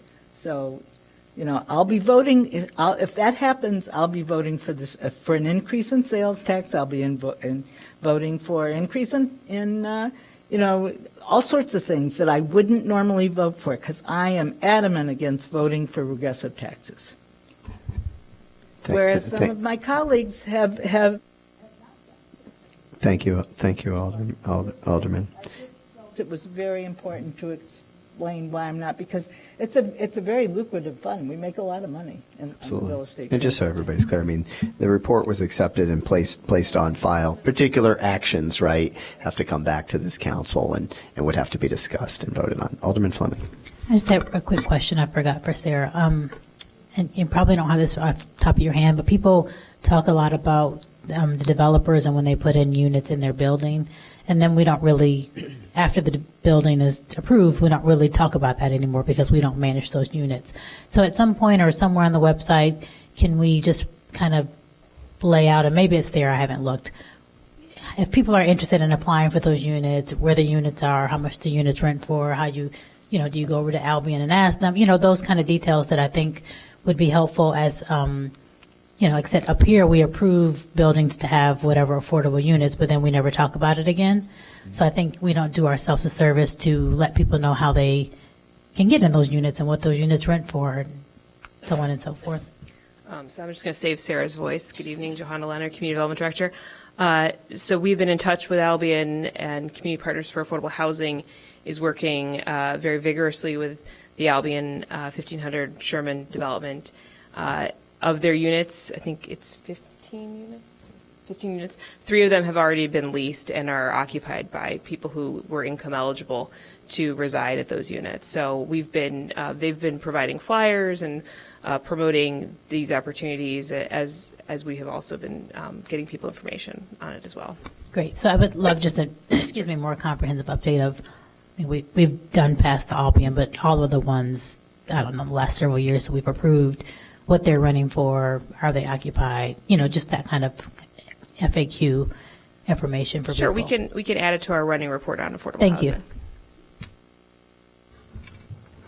You. There is a light from Alderman Rainey. Alderman Rainey. Yes. One of the things that I've asked Evergreen to do for next Tuesday's 8th Ward meeting is not to talk so much about, who they are and all that stuff and what the building looks like, but to explain all of the processes that a person's going to have to go through to get an application and to apply for the unit, because the building's going to start getting built in the spring. So people are going to want to know that. And so that's going to be really helpful to hear, especially from the person who's going to own the building. The mayor asked me in his absence to introduce SP2. This is the age-friendly Evanston market assessment for independent and assisted living needs in Evanston. The Housing and Homelessness Commission and staff recommend that the City Council accept and place on file the Sawgrass Market Assessment of Independent and Assisted Living Needs for Seniors in Evanston, prepared for the Age-Friendly Evanston Task Force, and refer it to the Affordable Housing Plan Steering Committee to inform the development of the city's affordable housing plan. This is for action to accept and place on file. Second. So, good evening, Mayor Haggerty, City Manager Storley, alderpersons, and City Clerk Reed. I'm Margaret Gergen. I have worked with the Age-Friendly Evanston Task Force Housing Committee for a number of years, and wanted to just give you a little bit of background about the Housing Committee and where it came from and what age-friendly is. The age-friendly initiative was initiated by Mayor Tisdall in 2014 and was based on the World Health Organization model of what it means to become an age-friendly city. This is an international model, and WHO identified 8 areas that are components of making an age-friendly city. And housing is one of those. There were 8 committees, and each of those committees was charged with a 2.5-year fact-finding period of talking with people and assessing what the issues are and coming up with an action plan to address those issues.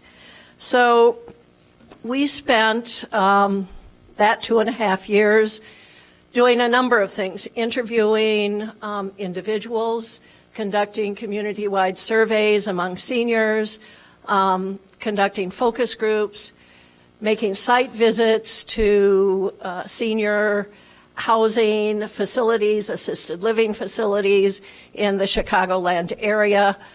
We spent a lot of time researching online different programs and methods that people had used for developing affordable housing, specifically for seniors, that included both independent living and assisted living. Talked with elected officials, talked with senior specialists, talked with developers, attorneys, anybody who would take the time to sit down and talk with us seriously about senior housing. Our door was open, our table was set, and we were ready to talk to them. And then in June of 2016, the Housing Committee, along with all of the other 8 committees, presented an action plan to the City Council, which was approved at that time. And in terms of housing, we had 3 areas that we felt were critical. One was to provide additional affordable housing units for independent seniors. One was to provide affordable assisted living units for seniors who needed more help. And the other was to expand shared housing options for seniors. Open Communities and several other groups were working on shared housing and expanding their programs. And so in sort of talking about, all right, now this action plan has been accepted by the city, our next charge is to implement. How are we going to implement? And so in talking about that, what we determined was that the 2 areas that we felt were among the 3 most critical were independent living and assisted living, and that perhaps those could be combined into one project. And we looked at various land trust models across the country. Very few land trust models exist for multi-unit buildings. Vermont, Burlington, Vermont actually has the most. San Francisco is experimenting with that. And so we were open to any possibilities, but one of the things we determined was that maybe a 50-50-50, 50 units of affordable independent living, 50 units of affordable assisted living, and 50 units of market rate assisted living might be a good combination, so that the market rate assisted living could help underwrite operating expenses for the other 2 components, and also the independent living, affordable independent living could have a range of income levels that would qualify. And so as we talked with people, to a person, they said, this is a great idea, but no developer, no financier is going to talk to you without a feasibility study. Now, while it was great that the City Council approved the age-friendly action plan, they didn't approve any money to go with it. So we decided that we needed to find some way to get a feasibility study done without any money, or to find the money somehow.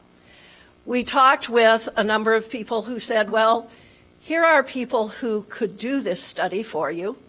One of the groups that they mentioned was local, Sawgrass Partners, and we asked to talk with them primarily because they were local and we could sit across the table eye to eye and discuss this. And their response was, this is a great proposal. It's a great idea.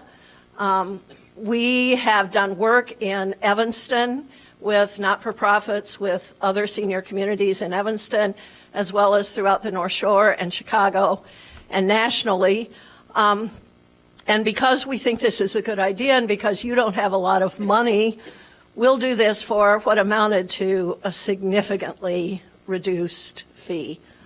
And based on that, we went to the Evanston Community Foundation and received a rolling grant for $5,000. And then we came to you and asked for $2,500 to bridge the gap and commission the study.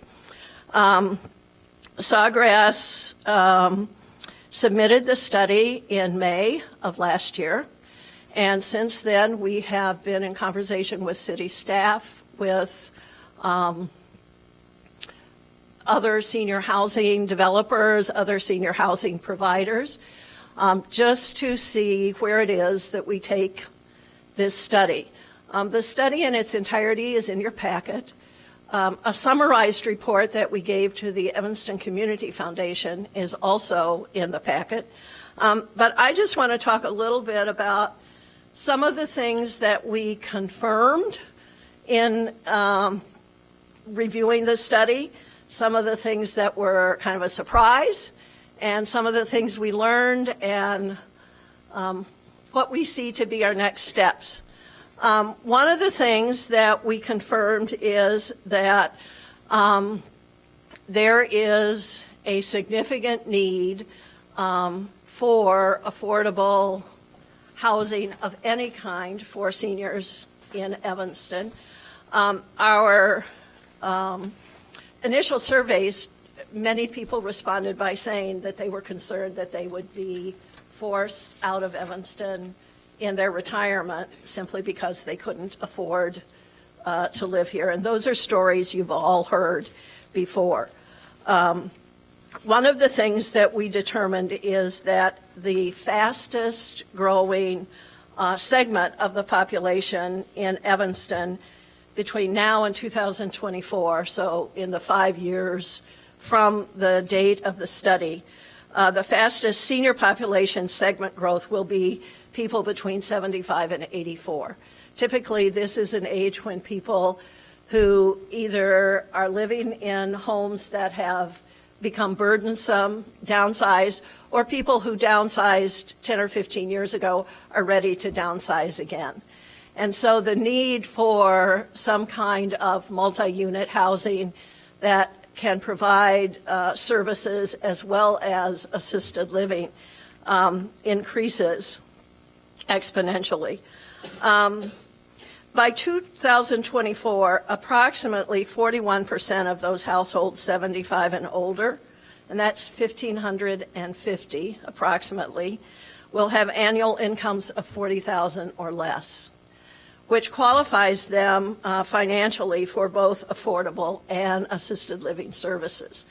Currently, we have about 300 of low-income units in Evanston with our 4 subsidized buildings.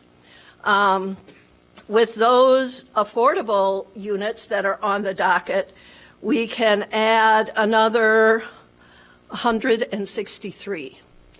That includes units at Avador, the CJE project on Howard, the project on Evanston Senior Living on 1815 Ridge, and the 1900 Sherman addition.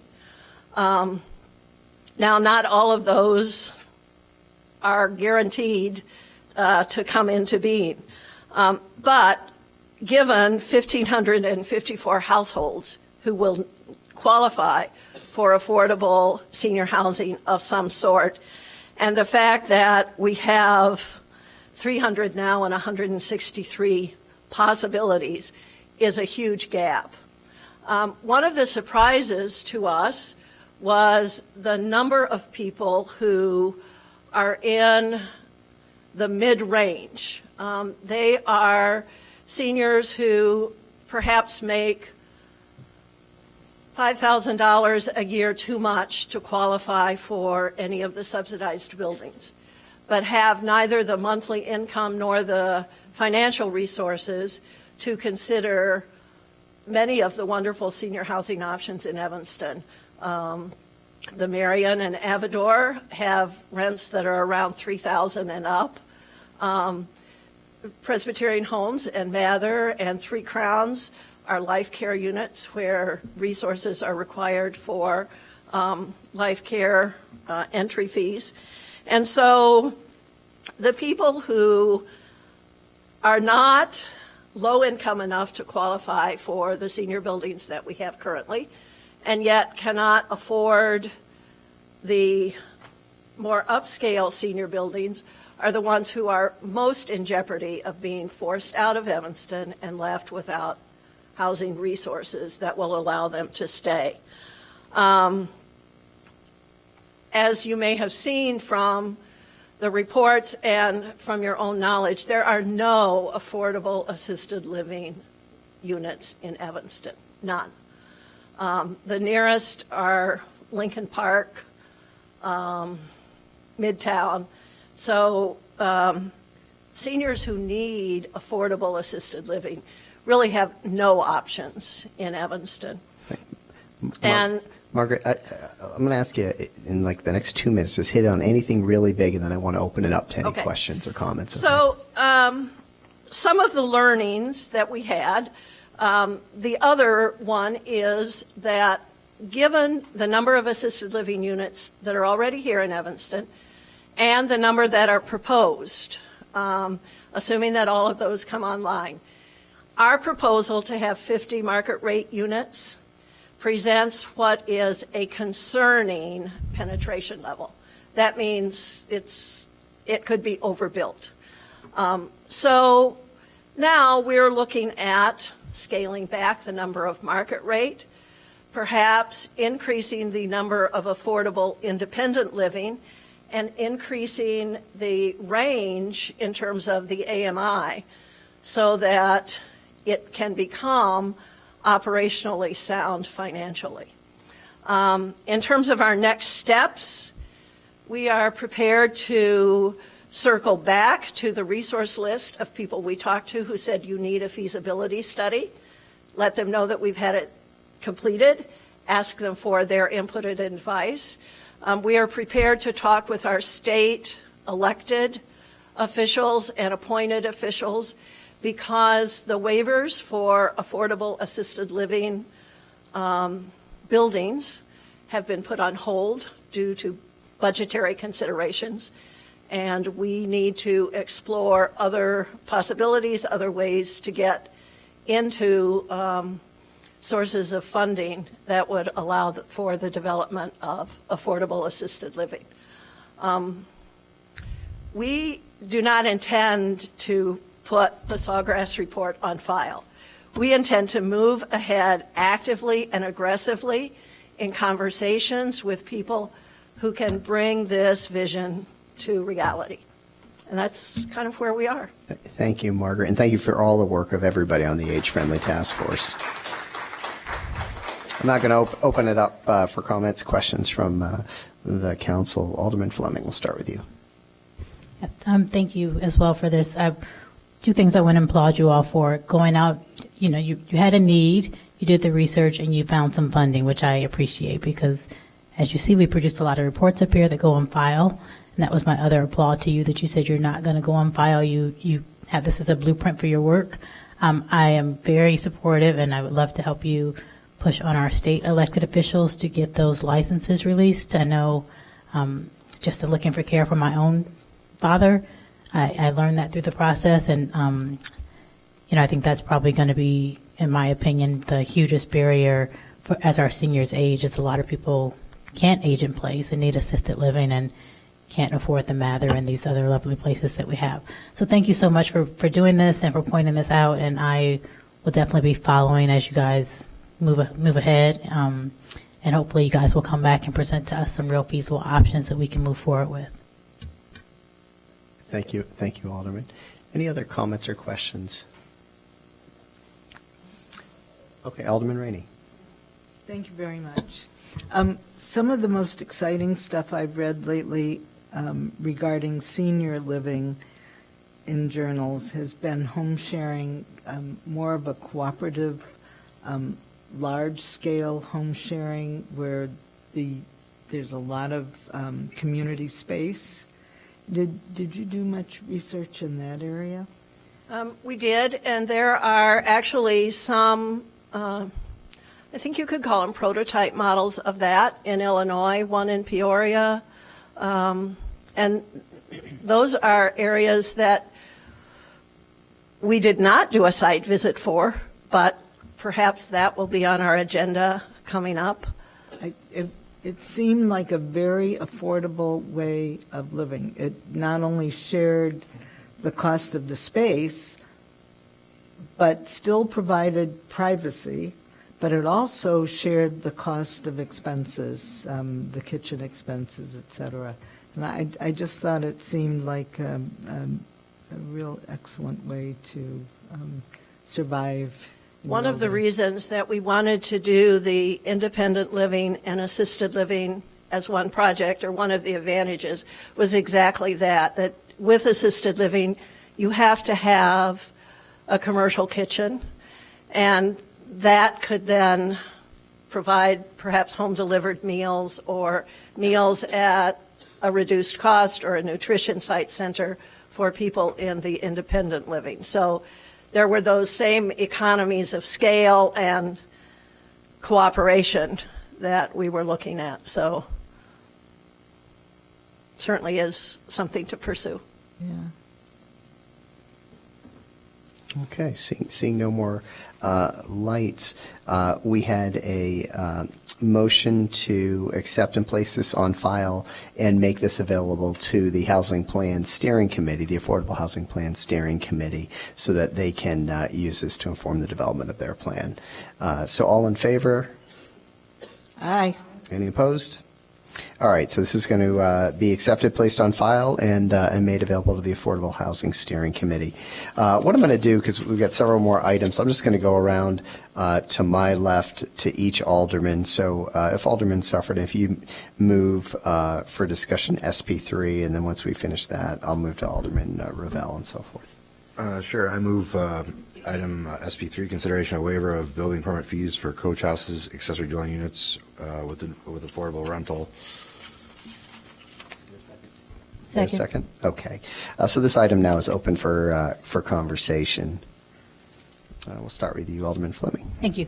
So obviously people have read the memo. So I asked this question because it came up at 2 points. There were citizens in my ward, a family in particular who has an extra large lot like I do, had worked with Ditko and his company in terms of making an accessory dwelling unit, plan to move forward, taking a loss for themselves, and had a conversation with me in terms of if the city could offer something. Obviously, I understand the city cannot offer funding, and so we had a conversation about if we can, we take on the fees because those are monies that we collect. So I totally understand that this is not, it's a small fee waiver, so it's not something that people who cannot afford to make the ADU are going to make the ADU because they're saving $5,000. So just want to make that clear that I understood that. However, this couple, and very lovely people, I think they're still moving forward, were a little bit blindsided when we had, I think, the Affordable Housing Committee or someone come forward with a proposal that we fund, I think it was $200,000 for one unit on someone's private property. Because I had just told them we don't have any money for that. We would love for you to make this unit, but we can't subsidize that. And I was a little bit blindsided as well. And so my thought here was, obviously, again, it's a small amount of money, but as people who want to help us and want to provide affordable housing, and people like Carla Sutton and Ms. Payton who come forward all the time and talk about providing affordable housing already, and then they see us give either a large amount of monies or some kind of help to a developer, they become very frustrated. So, I thought, again, a small amount of money, but it's a loss we're taking, understanding that they're providing the service that we, as a city, we're not going out to build units, but we continue to talk about needing units. So this is just one small thing that we can do that a family or, couple, whoever it is, who's already maybe planning on building the ADU, just would be an incentive to them, not one that's going to bring in necessarily new people who can't afford it. But if they can save $2,000 or $5,000 and feel like the city is really helping them, I think people would appreciate that. And since it's city staff time that we're using, if we can absorb that small cost out of the Affordable Housing Fund or however we do it, I think that would be appreciative. Is it going to bring in, a record number of units? No. But it can at least make people understand we're trying to partner with them and not just, what they feel like is giving money to developers or adding incentives to developers, but not anything to the individual owners. I, of course, would love for us, as I said this many times, to look past the model we have now. I would love for us to look at coach houses and like my house that don't have an alleyway, but people can access through my side yard to get to their coach house in the back of my home, which I would happily build. That people could renovate, like this young lady said, their attic or their basement to have rentals. I think everyone knows that we're going to have to get past where we are with the things like the brothel law that we used to have and all these other hindrances and really push forward in a way that we can. And we don't have the finances to do a whole lot, but there's ways in which we can definitely change our zoning to do more. And this is a small thing we can also do to help people who are already looking to make ADUs on their property. So it's a little bit frustrating that, it's not it's not supported by staff or Ditko's company. I think we also gave them some money to get started. But if we can't look at individual homeowners and give them a break of $5,000, I'm not really sure what message we're sending to individuals. Thank you, Alderman. Alderman Rainey. Well, I understood staff's report here, and I was a little surprised at how firm they were. And I'm wondering, I think some of these are difficult to reduce, but I'm just thinking that we should at least do a 50% reduction in the total fees. And I'm wondering, would that be helpful? Because I don't think all the fees are going to be the same. Some are going to be like $8,000 probably, and some are going to $10,000. And so it's going to be a big difference in fees. But if we could, reduce the fees to some extent, I think that would be great. I'm not sure the whole, the entire bill should be reduced. But I definitely think we should reduce the fees for somebody doing this. I definitely think we should. I'm just wondering what my colleagues think. Thank you, Alderman Rainey. Alderman Ravel. Well, I think the suggestion is that we would waive the building permit fee, which is only roughly half of that $5,000. It's just that. So it's 2,005. It's about half of it. Yeah. Right. Yeah. Which probably is the most. No, I think I agree with Alderman Fleming that it's a very modest gesture that we could offer. Okay, thank you, Alderman. The city manager. Yes, I was wondering if we are going to move forward with this direction, if there are guidelines on how long the affordable unit has to be kept affordable, and that is, it's not just the staff time of approving the permit that goes into that, it's tracking the unit for the life of it. So 20 years, 15 years, whatever it is, checking in, making sure that it's still being kept at an affordable rate. So there's an ongoing cost as well. The other thing that I wanted to mention is that one of the things I get asked quite frequently is in relation to, can you reduce or waive building permit fees for X, Y, Z? I'm sure you all have gotten this same question. There's a plethora of great things that people do in this community that require building permits, nonprofits, expansion, YWCA, everything. And time again, the City Council has stood firm that these fees must be maintained, because once you break the precedent has been broken, and then it becomes easier over time to sort of eat away at what has been said in the past. So that is, I think, the reason and the rationale for why the staff is recommending against this. Not that it's not a worthy cause, it is, but that there is a real cost, not just in the initial part of it, but in the ongoing part of it. Thank you, City Manager. Alderman Ravel? Well, I think interim city manager makes an excellent point. I hadn't considered the fact that there would be, quite a staff burden to keep track of whether the unit was continuing to be affordable. So I guess I reluctantly retract my support. What if, I mean, just another idea there is if we've got discretionary money in the Affordable Housing Fund, rather than saying we're waiving something or giving a discount on some fee or permit that we don't do for others, we could say, possibly they could qualify for some kind of small grant from that Affordable Housing Fund. All right, I'm just giving some suggestions up here at the dais. Okay, we got Alderman Fleming, then Alderman Nguyen. So in terms of the other people who have asked for waivers, so I would say no to nonprofits because they don't pay property taxes. So that, you don't get a waiver and not pay property taxes. These people would be paying property taxes, assumingly on this unit on the property they already own. So they're not getting, I know we're not giving the break for the property taxes, but they're not getting any other kind of break. And they're providing a service for residents in our city.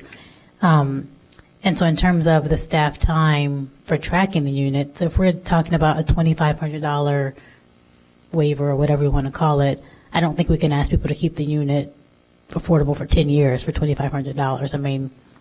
That's, that doesn't really equate. So, I haven't thought through the time, but I think we can figure that out. If we make developers keep these units for a very long time, but they're getting, usually bigger than $2,500 from us.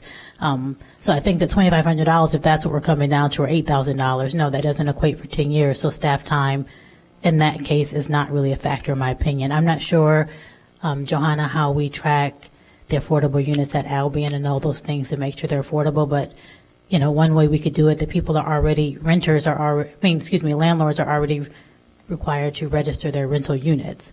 So I'm thinking just off the cuff, if they're registering their units, they could also then say, hey, this unit, here's the lease or whatever the qualifications are to say, hey, it's still affordable. I'm meeting my 2-year, 3-year, whatever it is criteria we put on them.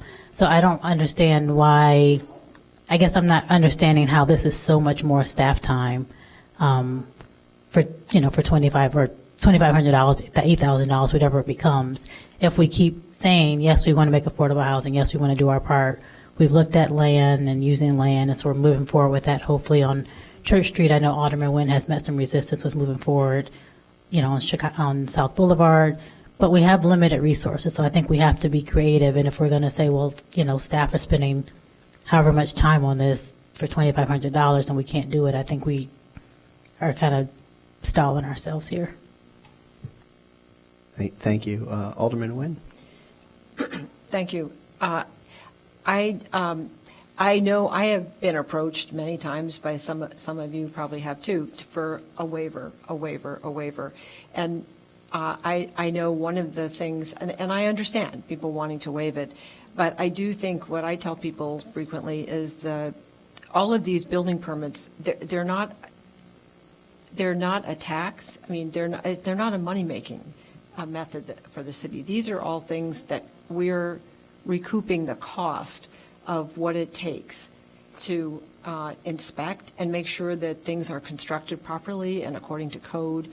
And so I have appreciated it because, like probably the rest of you, when really good causes have approached me, various different groups or organizations have approached me about a building waiver, the fact that we have had a bright line rule on this, I think, has kept us from having, by being able to say, we can't waive a building fee, but there might be another alternative. So I appreciate what the mayor's suggestion is, that there be a fund that could be tapped into. I also do think I don't want to dismiss the amount of staff time this would take actually to do this. And actually what we're doing is we're taking away funding for staff time by reducing this fee. So I'm not in favor of waiving fees. I know it sounds harsh and cruel, but over the years, I've thought about it quite a bit, and I think it's an essential part of building a safe infrastructure here in the community. And I think that based on one example of one family that decided not to move forward, I don't think that's a reason why we should change this. I would need a lot more information about that. I think we've heard a lot of good suggestions here. I think the mayor's suggestion is a good one, but I don't want to start down that road. I think that's a mistake. Thank you, Alderman Rainey. Well, would we support subsidizing the balance of the construction permit with affordable housing money? I think one option, if the council wanted to continue to explore this, would potentially be to look at some sort of cap per year of whatever you wanted to offer, if that's the direction that was presented, and then offer it in some sort of grant program like you're speaking of. Like there would be everybody would apply or put their name in saying they wanted to take advantage of this, and then we would say maybe 5 per year, something like that, and do some kind of randomized drawing or something like that to award these, and then if you didn't get it that year, you could move forward if you wanted to, or wait for the next year. That would provide some guidelines for us to not have an unlimited number of these and still potentially achieve what you're trying to achieve.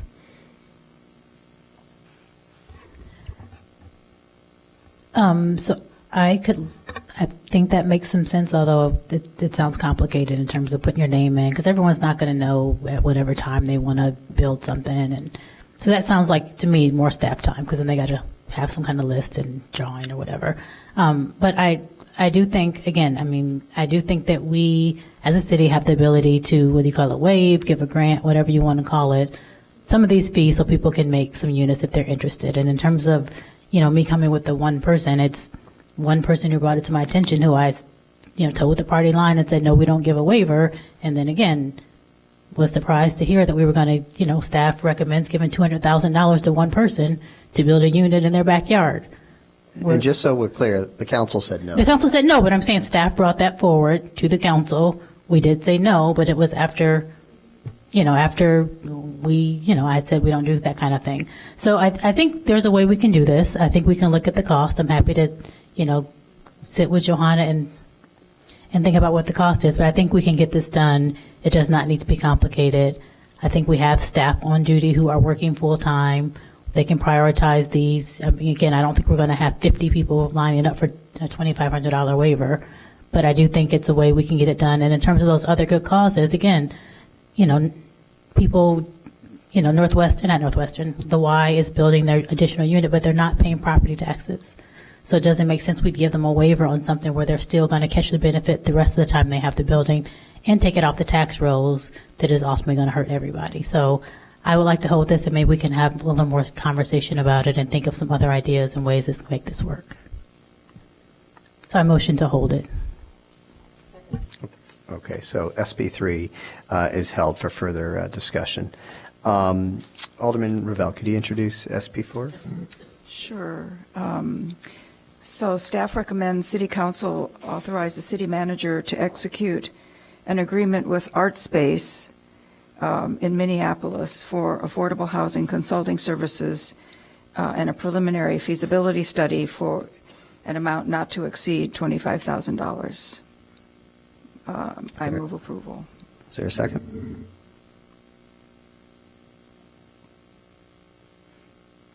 Doesn't seem to be. All right, so is there a second? You want to second it for discussion, Alderman? All right, so Alderman Nguyen is second, SB4 for discussion. Alderman Ravel. Well, as a member of the Housing Commission, you'll have noted from the memo that the Housing Commission considered this proposal and voted not to recommend the funding from the Affordable Housing Fund for it. And just to sort of share with the council some of our concerns, of particular concern to the commission were groups whose critical housing needs we already struggle to meet, and in particular, we were thinking of McKinney-Vento families in Evanston. These are families with children in our school districts who are struggling with homelessness issues. And then, as we've heard tonight, the really dramatic need for our seniors who are, where we have a really great need for affordable independent living and affordable assisted living units. So the commission didn't feel comfortable saying that the money for this preliminary feasibility study should come from the Affordable Housing Fund. And I guess just a couple of additional thoughts that I had was, so if this is a preliminary feasibility study, will this not then logically lead to needing funding for a real feasibility study? And I'm assuming there'd be some staff support required for working with the group from Minneapolis, and what kind of time commitment would that involve? And it seemed like the goal was really creating an arts facility rather than an affordable housing project. So those are just some of my thoughts. Thank you. Alderman Fleming? So given that the last thing was not recommended, I have a question, or if staff could explain to me how the committee that Alderman Ravel just spoke about that declined this, how does the staff then recommend it?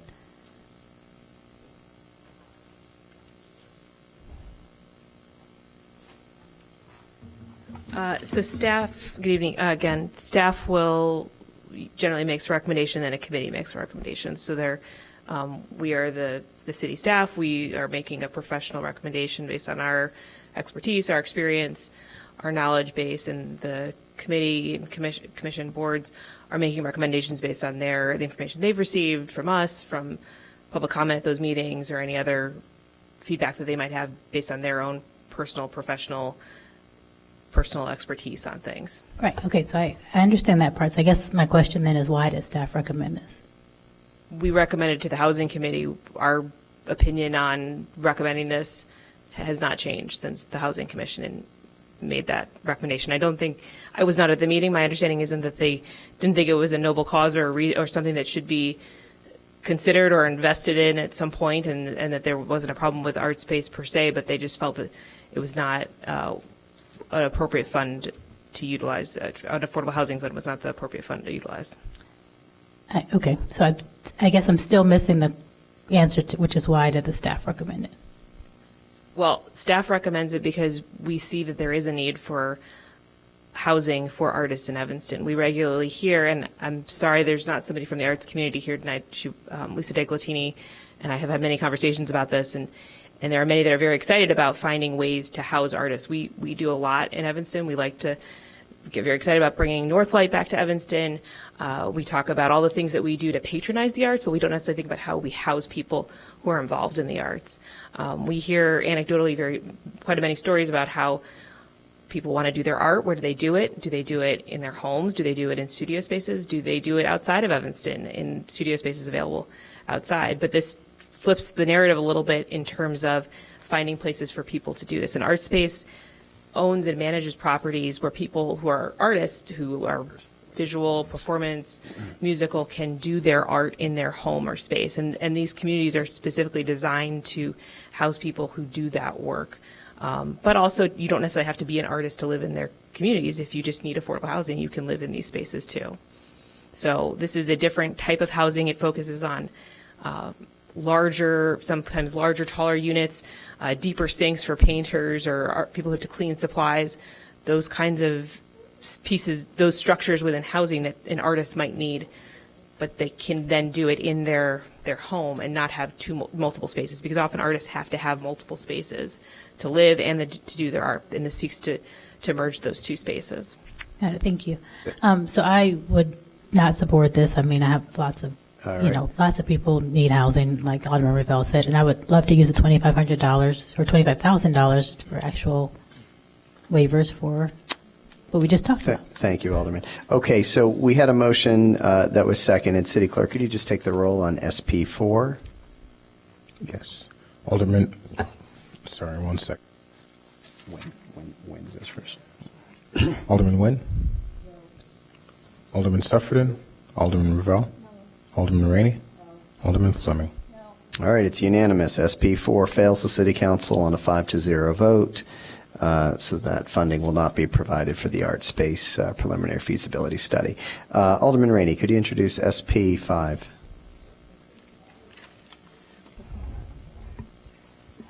SP5. This is ordinance 8020, a plan development 999 to 1015 Howard Street. The Plan Commission and staff recommend adoption of ordinance 8020 for approval for a special use for plan development in the B2 Business District to construct a 4-story, 73,017 square foot addition to the existing CJE Senior Life Building. The addition includes 60 affordable dwelling units for residents, older adults, 62 years and older, and 55 parking spaces. I move approval. All right, so this was moved and there was a second. Is there any conversation? I don't have any lights on. Okay. No lights on? I just wanted to mention one thing about affordable housing here and how it really isn't. I mean, these people, the Evergreen developer and his team, what they went through to cobble together the money to build these 60 units and to purchase the land. If I could just go through, may I do that? Okay.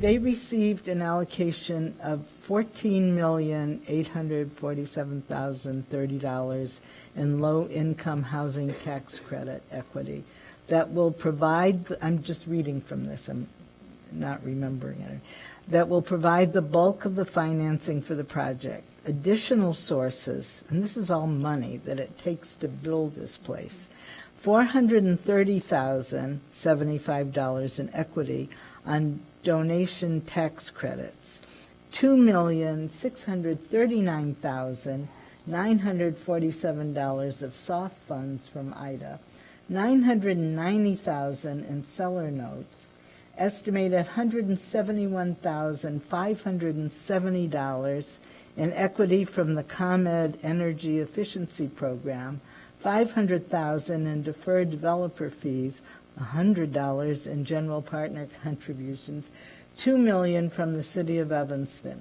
Total capital stack includes construction financing of $14,200,000 that will convert to a $3,180,000 first mortgage.